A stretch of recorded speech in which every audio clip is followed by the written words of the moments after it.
তো মোবাইলে দেখি আপনি রংপুর কিশোরগঞ্জ খুলনা কুষ্টিয়া দিনাজপুর যাচ্ছেন, হ্যাঁ বাইক নিয়ে এগিয়ে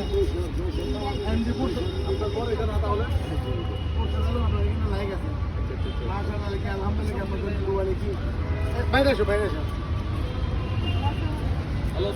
আপনাকে দেখি খুব খুশি হলাম, অনেক খুশি হইলাম।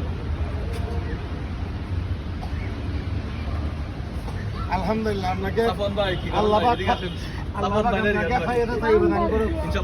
আমাদের নবীজির নাম কি? নাম কি আমাদের? আমি বলতে হলে পুরস্কার দিবেন? হ্যাঁ পুরস্কার দেব। আচ্ছা, হযরত মুহাম্মদ সাল্লাল্লাহু আলাইহি ওয়াসাল্লাম।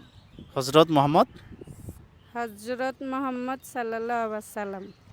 আপনি মুখস্থ করতে পারলে 100 টাকা, মুখস্থ করতে পারলে 100 টাকা। হযরত এখনই পাবেন। হযরত মুহাম্মদ হযরত মুস্তাফা মুহাম্মদ সাল্লাল্লাহু আলাইহি সাল্লাম। মুস্তাফা লাগবে না, সাল্লাল্লাহু আলাইহি সাল্লাম। হযরত মুহাম্মদ সাল্লাল্লাহু আলাইহি সাল্লাম। হযরত মুহাম্মদ সাল্লাল্লাহু আলাইহি সাল্লাম। হযরত মুহাম্মদ সাল্লাল্লাহু আলাইহি সাল্লাম। আলাইহিস সালাম। আলাইহিস সালাম।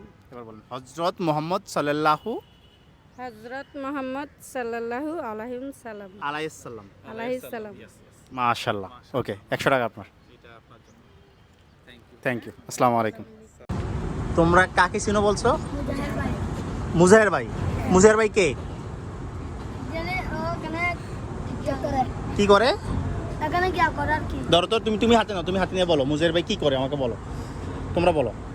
মুজাহির ভাই এখানে গরিবদেরকে সাহায্য করে। তোমার ভালো লাগে? হ্যাঁ। বেশি ভালো লাগে? হ্যাঁ। তুমি মুজাহির ভাইয়ের ভিডিও দেখো? হ্যাঁ। তুমিও দেখো? কি নাম তোমাদের?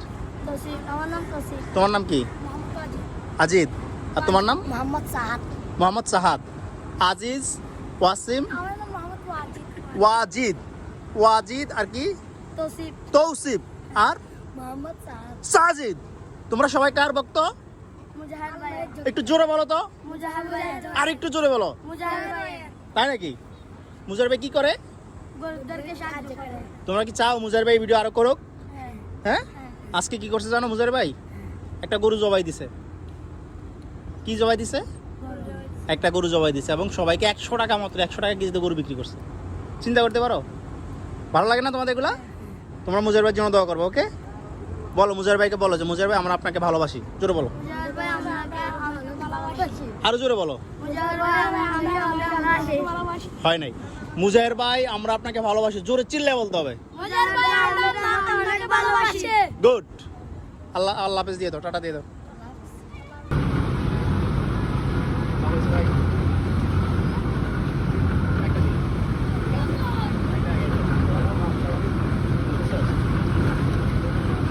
আসসালামু আলাইকুম।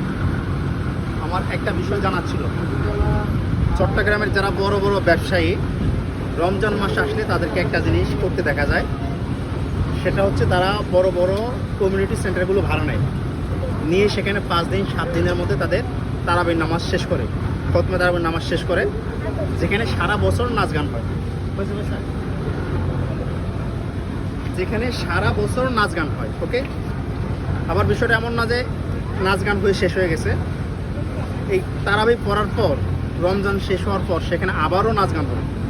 প্রত্যেক বছর সেখানে নাচ গান হয়। এমন একটা জায়গায় তারা যে তারাবি পড়ে, খতমে তারাবি পড়ে, কোরআন তেলাওয়াত করে, নামাজ পড়ে, সেটা আসলে কতটুকু জায়েজ বা কতটুকু উচিত সেটা আমার ধারণা নেই। যারা ভিডিওটা দেখছেন তারা একটু শেয়ার দিবেন, যাতে আলেম ওলামারা দেখে এবং তারা মন্তব্য করতে পারে আসলেই কি জায়েজ কিনা। এরকম একটা জায়গায় যেখানে সারা বছর নাচ গান হয়, সেখানে 6 থেকে 7 দিনের জন্য ভাড়া নিয়ে কোরআন তেলাওয়াত করা বা নামাজ পড়া। আসসালাম।